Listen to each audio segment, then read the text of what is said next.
जय हिंद and a very warm welcome to civil staff Himachal. आज के वीडियो में हम जो अभी recently Himachal Pradesh public service commission द्वारा एचपी अलाइड सर्विसेज 2023 की नोटिफिकेशन जो जारी की गई है उसके रिगार्डिंग हम बात करने वाले हैं। तो आई बिलीव अभी तक आप लोगों को ये बात तो पता चल ही चुकी होगी कि जो एचपी अलाइड सर्विसेज का काफी समय से विद्यार्थी प्रतीक्षा जिसकी कर रहे थे, वेट कर रहे थे, अब फाइनली जो है नोटिफिकेशन आ गई है।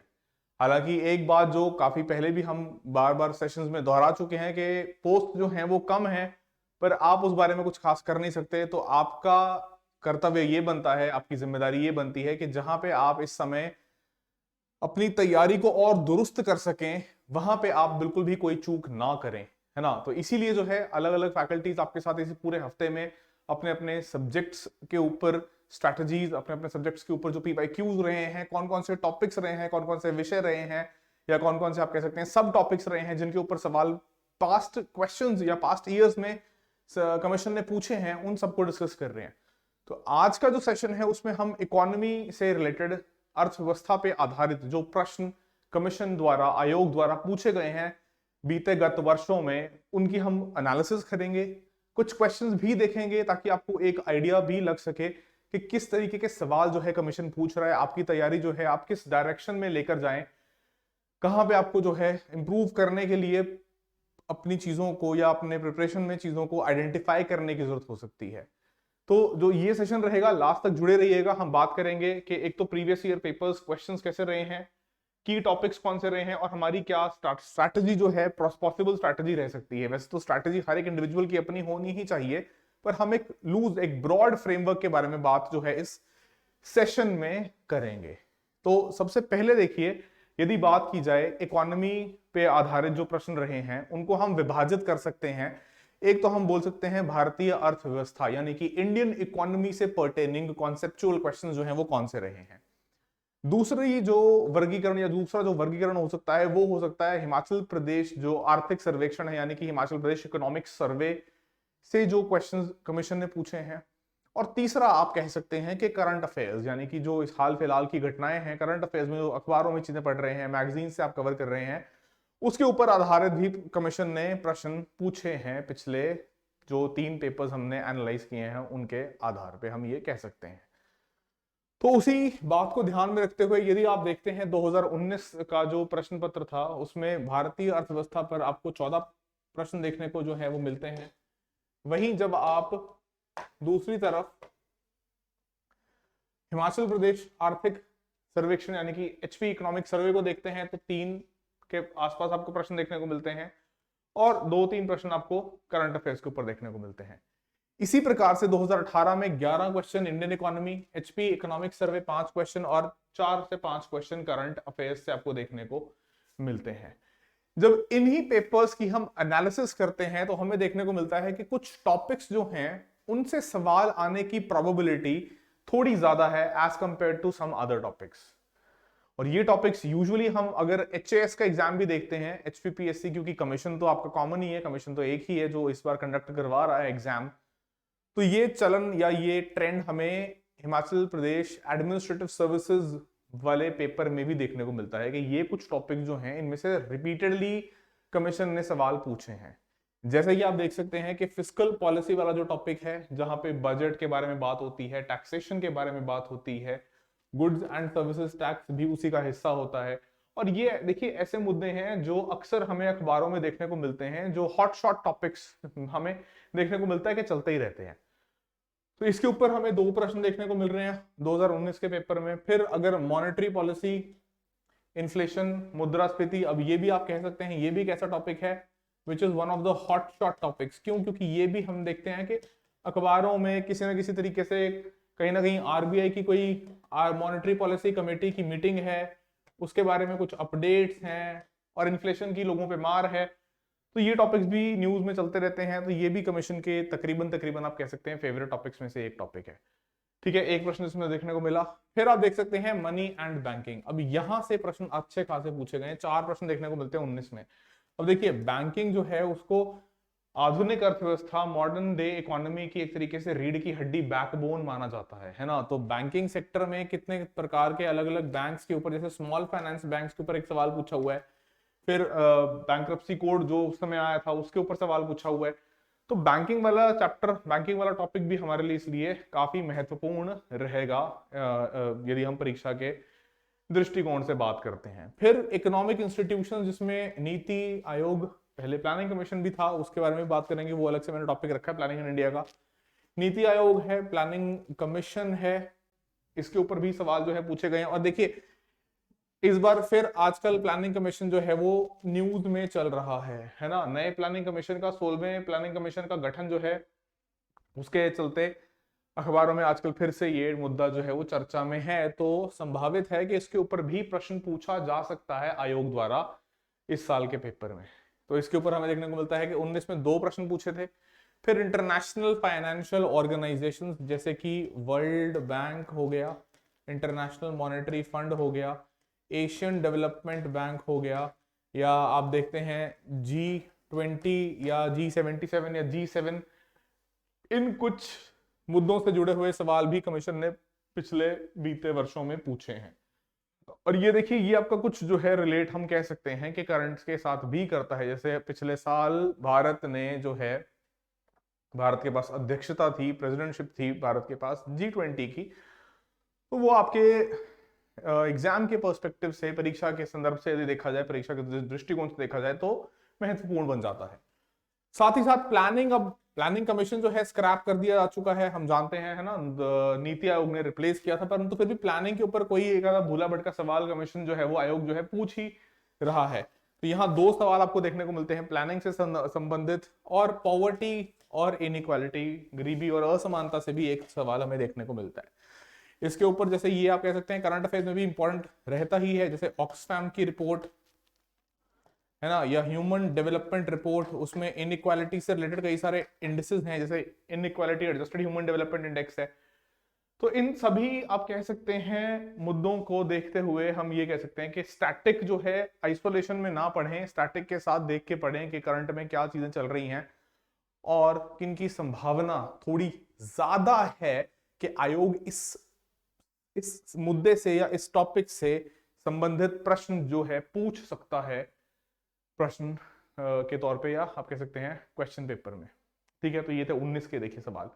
फिर यदि हम इन्हीं टॉपिक्स, इन्हीं का यदि हम 2018 के पेपर में एनालिसिस करते हैं तो फिस्कल पॉलिसी एक सवाल आया है, इस पे भी मॉनेटरी पॉलिसी, इन्फ्लेशन और ऐसी ऑर्गेनाइजेशंस जो इन्फ्लेशन के आंकड़े कुछ पब्लिश करती हैं, जैसे मॉस्पी के अंतर्गत आप देखते हैं नेशनल स्टैटिस्टिकल ऑफिस है, तो wholesale price index, consumer price index, इनको लेके सवाल जो है पूछा गया है यहाँ पे।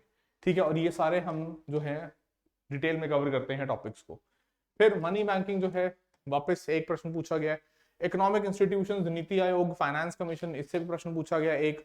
इंटरनेशनल फाइनेंशियल ऑर्गेनाइजेशन जो मैंने पहले भी बताया, 2 प्रश्न यहां से आए हैं। फिर प्लानिंग, ग्रोथ एंड डेवलपमेंट, जो बेसिक्स आप कह सकते हैं, ये वाला देखिए कुछ टॉपिक जो है मैं अज्यूम करके चल रहा हूं कि आप समझ जाएंगे कि इसके अंदर जो है हमने बेसिक्स वाली चीजें जो है इसी में एसिमुलेट की हुई हैं, इसी के अंदर संदर्भित है, इसी के अंदर समाई हुई है वो। ठीक है, तो बेसिक्स से जो भी कॉन्सेप्ट्स हैं उस पे भी सवाल आ रहे हैं। 2 सवाल यहाँ पे देखने को मिलते हैं। फिर पॉवर्टी, इनइक्वालिटी, पॉपुलेशन एटसेट्रा, इससे भी 2 सवाल देखने को मिल रहे हैं। ठीक है, और जैसे कि इस बार मेंस में भी देखा गया कि पॉपुलेशन के ऊपर जो है एक सवाल हमसे पूछा है कमीशन ने, यद्यपि मैं एचएस की बात कर रहा हूं बट फिर भी हिंट्स रहते हैं हमारे लिए। तो आप देखिए, एक तो मैं आप लोगों को ये सलाह दूंगा कि जितने आपने PYQs अगर नहीं देखे हैं तो एक बार आप खुद भी देखिए। जब आप देखते हैं प्रीवियस ईयर क्वेश्चंस को तो आपको पता चलता है कि आप क्या एक्सपेक्ट कर सकते हैं कमीशन से, और आप अपनी तैयारी को भी, उसका भी आंकलन कर सकते हैं कि where do you stand in the face of competition and in the face of the questions being asked by the commission. ठीक है, अब ये तो हो गई ये बात। तो देखिए इन टॉपिक्स पे हमारा ध्यान जो है वो थोड़ा ज्यादा रहना चाहिए। मैं ये नहीं कह रहा हूं, मैं रिपीट कर रहा हूं, मैं हिंदी इंग्लिश में बार वापस से बोलता हूं, I will reiterate myself, I am not saying that you are suppose to leave the other topics. ये बिल्कुल भी नहीं कहने का उद्देश्य नहीं है, ये कहना, ये समझना गलती होगी आपके द्वारा यदि आप ये समझ रहे हैं कि मैं कह रहा हूं कि बाकी जो बचे हुए मुद्दे हैं, जो बचे हुए टॉपिक्स हैं, उनको आप छोड़ देंगे। उनको आप छोड़ेंगे नहीं। लेकिन having said that, these topics require slight more attention, you can say they require slightly more focus from your side. इनके ऊपर थोड़ा आप विशेष ध्यान केंद्रित करने की कोशिश जो है वो करेंगे। आवश्यकता इसलिए है इस चीज की क्योंकि जो हम एनालिसिस करते हैं वो इसीलिए करते हैं ताकि ये पता चल सके कि कौन से ऐसे प्रोबेबल टॉपिक्स हैं जिनको करना आवश्यक ही नहीं अति आवश्यक है, आप कह सकते हैं।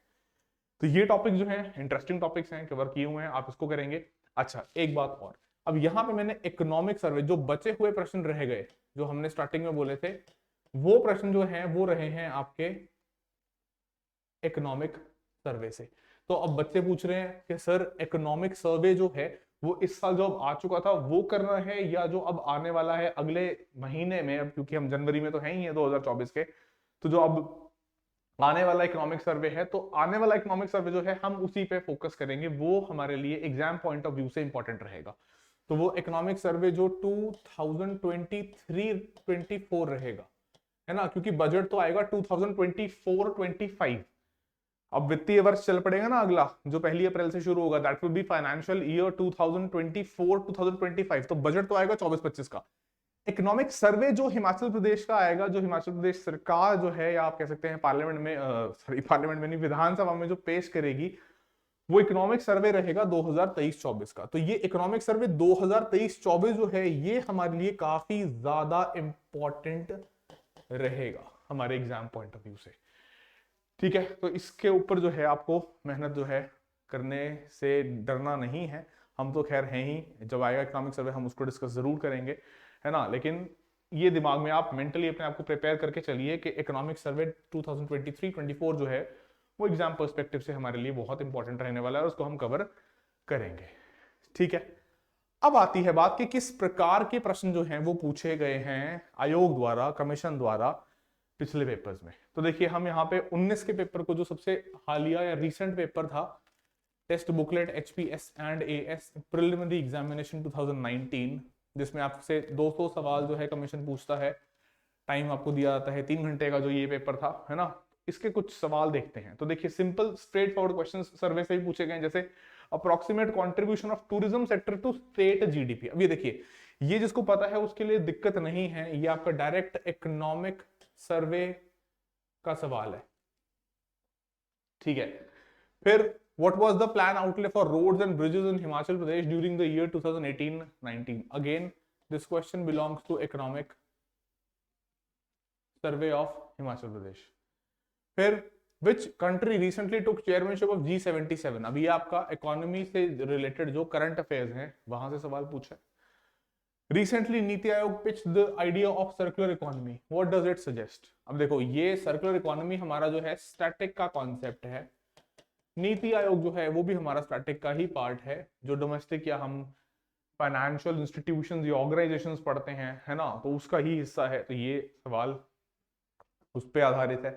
फिर recently news white label ATMs, bankruptcy and insolvency code, है ना, ये उससे पहले मुद्दा जो है न्यूज में था, एनपीओ को लेकर काफी ज्यादा। Then consider the following statements regarding new development bank. अब ये देखो, ये आ गया आपका जो इंटरनेशनल फाइनेंशियल इंस्टीट्यूशंस के ऊपर सवाल आया हुआ। तो अब जो भी, क्योंकि देखो ये इंस्टीट्यूशंस एडीबी है या आप कह सकते हैं जो वर्ल्ड बैंक है, ये हिमाचल के विकास में इनका कहीं ना कहीं कुछ स्कीम्स के अंदर योगदान रहता है। तो ये हमारे राज्य के हिसाब से भी यदि देखा जाए तो महत्वपूर्ण संस्थान है और इसीलिए कई बार इनके ऊपर सवाल हमें देखने को मिलते हैं।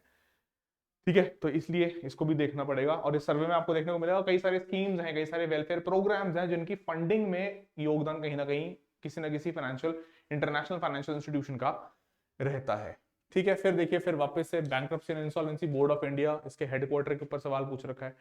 फिर ये देखिए इन्फ्लेशन से संबंधित है कि आरबीआई कौन से सूचकांक को या कौन से इंडेक्स को यूज करता है इन्फ्लेशन मेजर करने के लिए भारत में। तो ये कंफ्यूज करने के लिए खामखा नैस्डैक और बीएससी की बात कर रखे, वी नो दैट, है ना, डब्ल्यूपीआई के बाद अब सीपीआई का इस्तेमाल किया जाता है। फिर following factor was not considered bye 14th finance commission in determining the states share in divisible pool. अब देखिए 14वां बीत गया, 15वां बीत गया, अब बात हो रही है 16th फाइनेंस कमीशन की, या फिर आप कह सकते हैं 16वें वित्त आयोग की। तो क्योंकि ये वापस से चर्चा में है, वापस से गर्म मुद्दा है, वापस से इसके ऊपर बवाल भी ठीक ठाक उठा था, क्योंकि जो दक्षिण के राज्य हैं, जो सदर्न स्टेट्स हैं, उन्होंने कुछ अपनी आपत्तियां जताई थी कि जो जिस तरीके से आवंटन या जिस तरीके से एलोकेशन की बात हो रही है उसमें उनको कुछ दिक्कत लग रही थी, है ना। तो ये इसलिए इंपॉर्टेंट है क्योंकि हॉटशॉट टॉपिक्स में ये वापस से चल रहा है। फिर what are the most likely advantages of implementing goods and services tax, है ना। और जीएसटी को लेकर हम देखते हैं कि एक अच्छा रिफॉर्म तो है ही है, बट फिर भी न्यूज में कुछ रीजंस की वजह से चलता ही रहता है। ठीक है, तो ये देखिए, मतलब कहने का अर्थ ये है कि घबराने की जरूरत नहीं है अर्थव्यवस्था से, इकोनॉमी से। अभी भी आयोग, यदि हम हिमाचल की बात करते हैं तो एचपी पब्लिक सर्विस कमीशन में भी क्वेश्चंस बहुत ज्यादा मुश्किल या बहुत ज्यादा पेचीदा या बहुत ज्यादा ट्विस्टेड नहीं पूछ रहे। तो आप यहाँ पे एक्सपेक्ट कर सकते हैं कि आप अच्छे मार्क्स फेच कर सकते हैं। आपको सिर्फ जो है ठीक से रिवाइज करने की जरूरत है, फैक्ट्स को याद करने की जरूरत है। और याद रखने में कई बार चुनौती जरूर जो है हम उसका सामना करते हैं, पर मैं फिर भी यही सलाह दूंगा अपनी तरफ से कि आप जितनी बार रिवाइज कर सकते हैं, जितनी बार पढ़ सकते हैं, दोहरा सकते हैं जितनी बार चीजों को, उतनी आपके लिए आसान रहेगी चीजों को याद रखना, रिटेन करना। और रिटेन करने की गेम जो है वो सर्वे में हमें देखने को मिलता है कि आंकड़े कई सारे होते हैं, तो अक्सर बच्चे ये बोलते हैं कि सर याद नहीं रहता। भाई याद रहेगा, रिवाइज करो। जिन लोगों को ऐसे नहीं याद रहता, लिख के पढ़ लो, लिख के रिवाइज कर लो, उनको उस चीजों को पेस्ट कर लो अपने स्पेस के आगे, अपने जहां पे भी आपका स्टडी डेस्क है या जो आपका स्टडी एरिया है, स्टडी स्पेस है, उसके सामने। ठीक है, फिर देखो, which one of the following state has the highest proportion of population below poverty line. फिर जीआईआई के ऊपर, जेंडर इनइक्वालिटी इंडेक्स, यूएनडीपी की रिपोर्ट 2017 के ऊपर, है ना। ये करंट से क्वेश्चन है। तो इस तरीके के क्वेश्चन हमें देखने को जो है मिल रहे हैं 19 के पेपर में। अब इससे आपको अंदाजा लग गया होगा कि क्वेश्चंस का जो पैटर्न है वो कैसा है, और क्वेश्चंस की जो डिफिकल्टी का लेवल है वो भी कैसा है। तो हम ये तो नहीं कहेंगे कि बहुत ज्यादा टफ है, हाँ ठीक है, मॉडरेट के बीच में हम कह सकते हैं कि मॉडरेट के आसपास जो है सवाल रख रहा है कमीशन, जहां तक इकोनॉमी की बात है। ठीक है, तो मैं उम्मीद करता हूं कि आप लोगों को समझ में आया होगा, और आप एक बार खुद जो है पीवाईक्यू उसको खुद भी एनालाइज करने की कोशिश जो है, प्रयत्न जो है उसका जरूर करेंगे। तो चलिए मिलेंगे फिर ऐसे ही किसी और एक वीडियो में, पर तब तक आप जो है कमर कस के तैयारी में जुट जाएं। संभावित है कि 2 4 6 महीने के अंदर अंदर जो है मई तक हो सकता है कमीशन जो है वो गठन करा ले पेपर का, है ना, कि पेपर हो जाए हमारा। तो चलिए खैर, वो तो हमारे हाथ में नहीं है, पर आपके हाथ में यही है कि आप जितना अपनी तैयारी को दुरुस्त कर सकें, द मोर यू वर्क, जैसे कहते हैं ना कि the more you sweat the less you bleed. तो वही वाली बात है कि इस वक्त जो है कमर कस के तैयारी को खींचने की सख्त जरूरत है। ठीक है, तो इसी नोट पे, at this note I will conclude the session. आज का सेशन यही हम समाप्त करेंगे। Thank you so much. जय हिमाचल, जय Bharat, bye bye and take care.